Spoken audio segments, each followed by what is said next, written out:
Next Saturday, during the first intermission feature this afternoon, Opera News on the Air presents Father Owen Lee discussing Verdi and Otello. Father Lee is professor of classics at St. Michael's College, the University of Toronto, and he'll illustrate his remarks with music from the opera played on the Baldwin. Father Owen Lee. Thank you, Peter Allen. The first chord in Verdi's Otello flashes like lightning through the theater.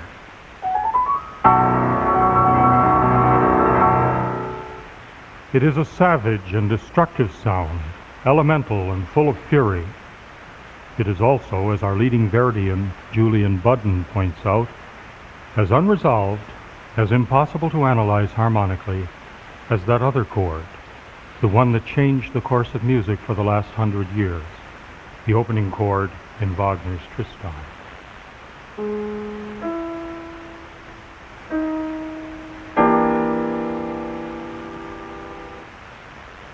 In both Tristan and Otello, the initial dissonance is a way of understanding the opera to follow. Tristan's expresses the two lovers' longing for the infinite, a restless longing that finds fulfillment only in death. Otello's defiantly asks a question, perhaps the greatest question mankind has ever asked, and it leaves that question hanging in the air over the stormy sea, unanswered. For Verdi's Otello asks, "What is God?" And Verdi was an agnostic. Agnostics wonder. Otello's initial chord makes us wonder about the power acting in the storm. The chorus sings that some terrible, blind, whirling spirit is ripping the heavens apart, as if they were a veil. That word, velo, is the word Iago will use for the fatal handkerchief around which the plot revolves.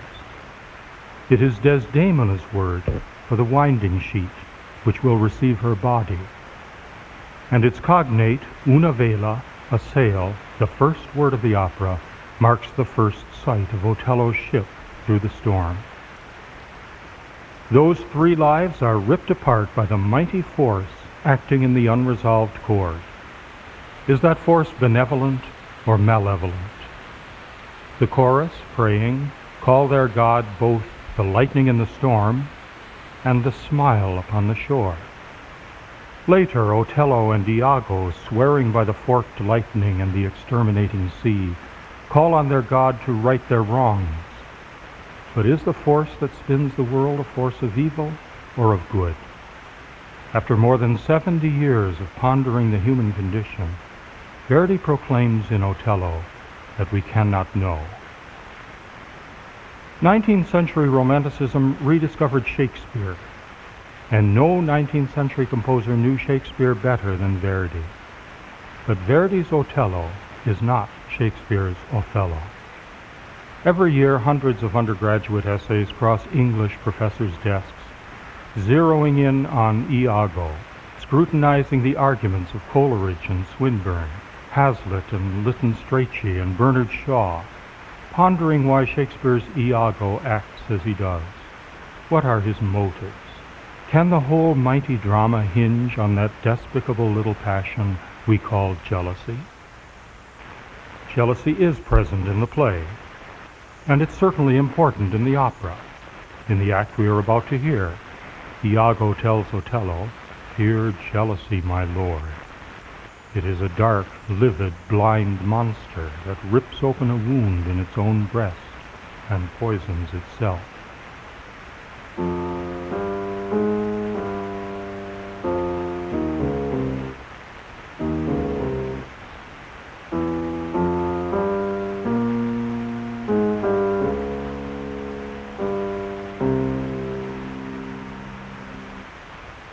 The image is powerful, the music sinister, but Shakespeare was concerned with more than jealousy, and Verdi knew it.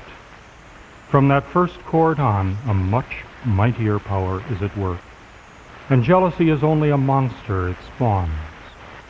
The famous Shakespearean A.C. Bradley complained that Othello was the only one of the great tragedies that didn't suggest large universal powers working in the world. I don't think that is really true of Othello. and I know it is not true of Otello. Verdi's opera plunges with its first chord into the heart of darkness. It is about God as well as man. Because music requires more time than the spoken word to express itself, Verdi's librettist Arrigo Boito reduced Shakespeare's play by more than half. Surprisingly then, he and Verdi, for the two actively cooperated, felt they had to add some passages of their own. Most of these are features they thought their 19th century Italian audience would expect, like the bonfire chorus in Act 1. But two of the additions are large-scale extended solos, and they give the opera a dimension which the play, with the censorship imposed on the Elizabethan theater, could not express. The first of these additions is Iago's Credo. Traditionally, the Credo is a statement of the Christian's faith, a creed. Medieval settings of it are still used, like this one that lifts upward as it says, I believe in one God, Credo in unum Deum.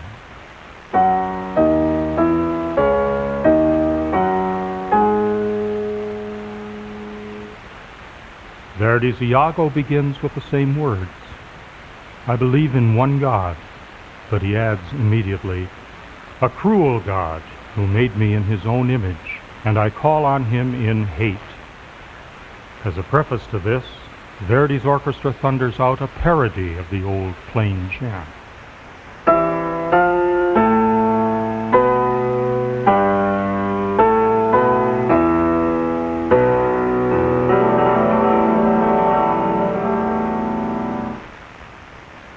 The Christian creed goes on to speak of human flesh as ennobled when God became incarnate, of human flesh as destined to rise from the grave. Iago sings of the flesh as born from some vile element, a primeval slime he still feels within himself, destined only to lie in the grave, eaten by worms. The Christian creed speaks of man as capable of good. Iago declares, I am evil, because I am a man. The Christian creed promises the life of the world to come. Iago sings, this ridiculous life of ours ends in death, and then we are annihilated. La morte è il nulla. After death, there is nothing. Heaven is a folly passed on through the ages. There's nothing to believe in but an all-powerful, evil, cruel God. As for motivation, the opera's Iago says, I believe with all my heart that the evil I think and the evil I do are really done through me by fate. I believe that man is the plaything of that fate all his life. This is a far cry from Shakespeare's Iago, who initiates all his own schemes and delights in the free exercise of his powers. Verdi says, I am driven on by a demon, a god from which there is no escape. Help me, Satan, he exclaims. Help my purpose. The old problem of the undergraduate essays simply doesn't obtain here. This Iago really is without a motive. He is possessed by evil, and that is motivation enough. The opera's other large-scale addition to Shakespeare is also a liturgical piece, Desdemona's Ave Maria. At first sight, it seems a completely unnecessary addition. Desdemona has already sung a full-length aria, full of foreboding and pathos, the Shakespearean Willow Song. Is a second aria immediately following really necessary? Verdi clearly thought so. He gives Desdemona an Ave Maria that is a paraphrase of the traditional prayer, with extra details about the oppressed, the humble, and the innocent, to set against the hateful ranting in Iago's Credo. The Ave Maria becomes a prayer to avert evil, and like the Credo, it is a character sketch of the one who sings it, Desdemona.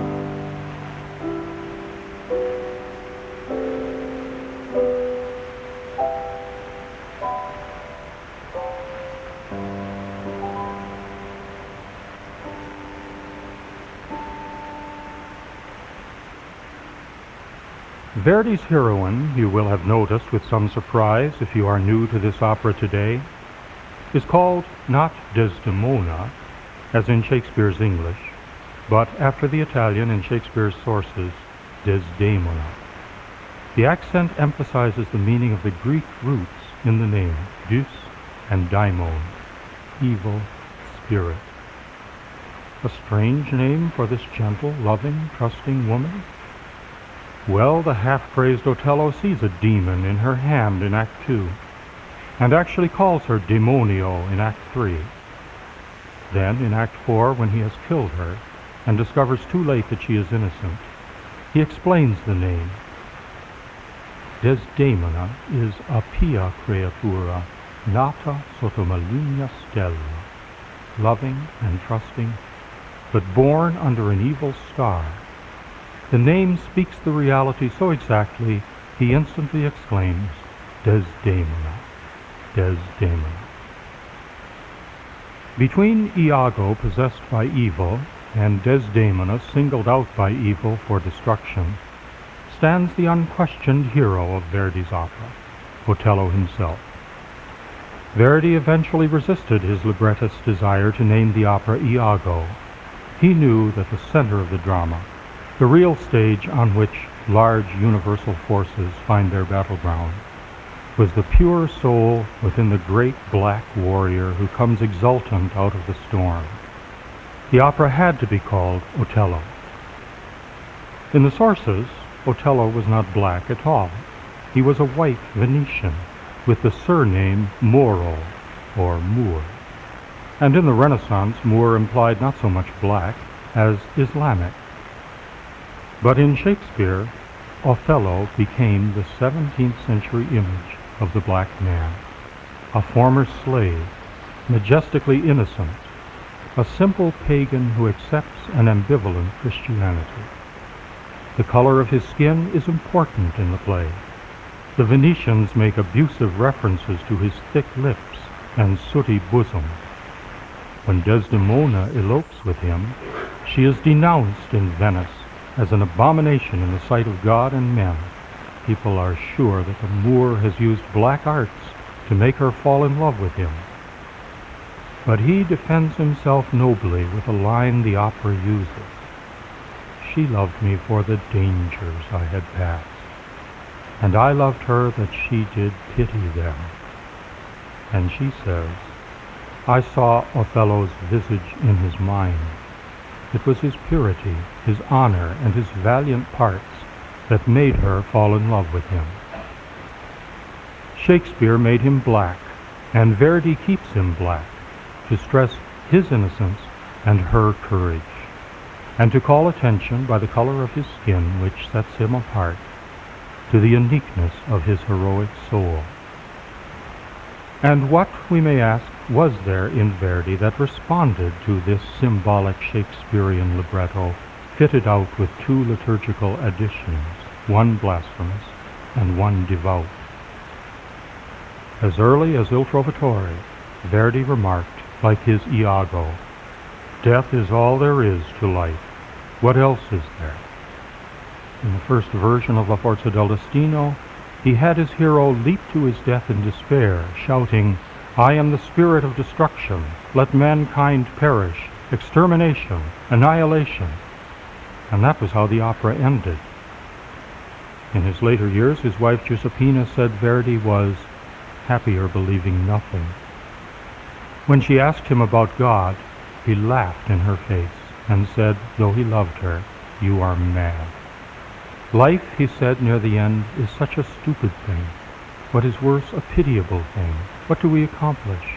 When all is said, there is only one humiliating answer. Nothing. Nulla.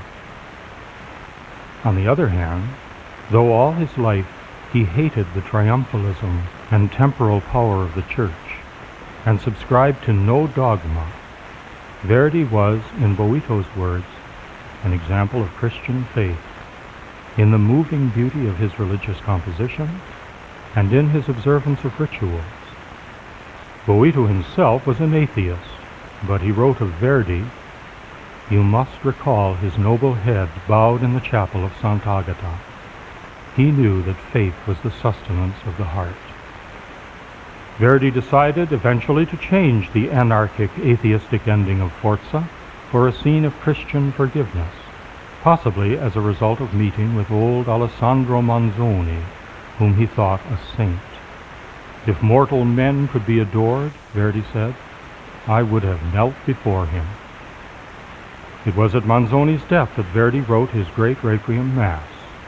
As for his own funeral, he asked only that he be buried, quote, honestly, either at dawn or at the evening Ave Maria, without any music. All his life, Verdi valued his privacy, so while we know a lot about his artistic convictions, we know only a little about the beliefs of the man himself. In the memorable phrase of Isaiah Berlin, Verdi was a man who dissolved everything in his art. That art, a superb manifestation of the human spirit, does not give easy answers. I have the feeling Otello means to leave its first defiant question forever unanswered. For me, Otello is an agnostic statement.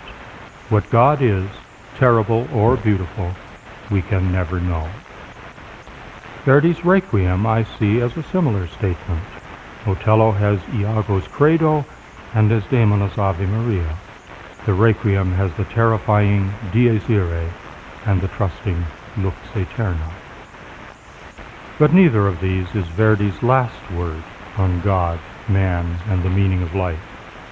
The last word, that is to say, the last music, is still another Latin liturgical piece, the Te Deum of the four sacred pieces, the Quattro Pezzi Sacri. It was the score Verdi wanted to take with him to the grave. It begins, again, with an old plain chant, properly in tone.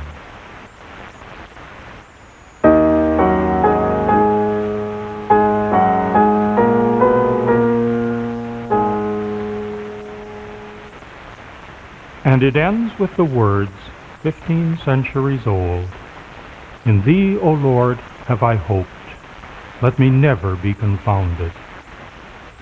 The only solo voice in the work prays that. The voice is answered by a single note on a trumpet, coming nearer and nearer. Then the whole chorus supports the solo voice. In thee, O Lord, have I hoped. Finally, there is a brief, graphic musical picture of a man dying. It is music very close to the music for the death of Otello, in the same key, with some of the same chord progressions. Here is the last music Verdi wrote.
I leave it to you to say whether that says death is all there is to life, whether in the end it was Iago or Desdemona who claimed the old warrior's soul.